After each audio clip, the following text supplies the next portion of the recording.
With more, I'm joined by CTV's Mike Couteur. Mike, good morning to you. So walk us through what we can expect to see and hear later this afternoon and for the rest of this week. Yeah, there's certainly a lot of ceremony here on Parliament Hill to pay tribute to the 18th Prime Minister of Canada, Mr.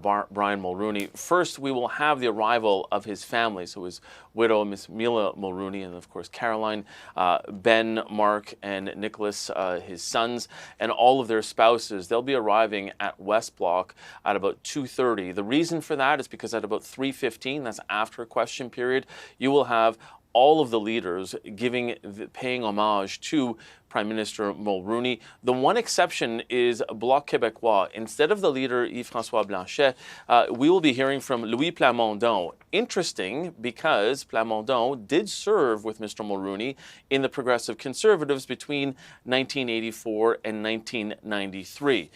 Following that, the family will have separate meetings, private meetings, with Prime Minister Justin Trudeau and the leader of the Conservatives, Pierre Poilievre. That's it for today. But then, as you were mentioning, for the rest of the week, starting tomorrow at 10 a.m., they will receive condolences as Mr. Mulroney will be laying in state at the Sir John A. Macdonald building. That's just across the street from the West Block.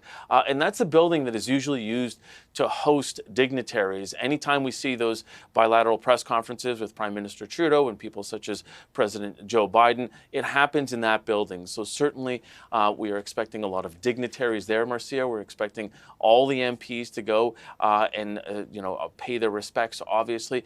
And then Canadians as well. They're invited to do so as well when Mr. Mulroney's body gets moved to Montreal. That will happen on Wednesday afternoon, so Thursday, and then going forward at St. Patrick's Basilica in Montreal, and then, of course, the funeral at Notre-Dame Basilica in Old Montreal on Saturday. A heavy week in Ottawa and in Montreal as Canadians pay their respects. Later tonight, Mike, the Conservatives, they've called for an emergency debate on the carbon tax. What do you make of the timing here?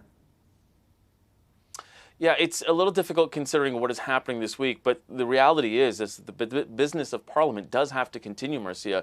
And so, yes, this emergency debate on carbon tax is, in a sense, performative because it likely won't pass.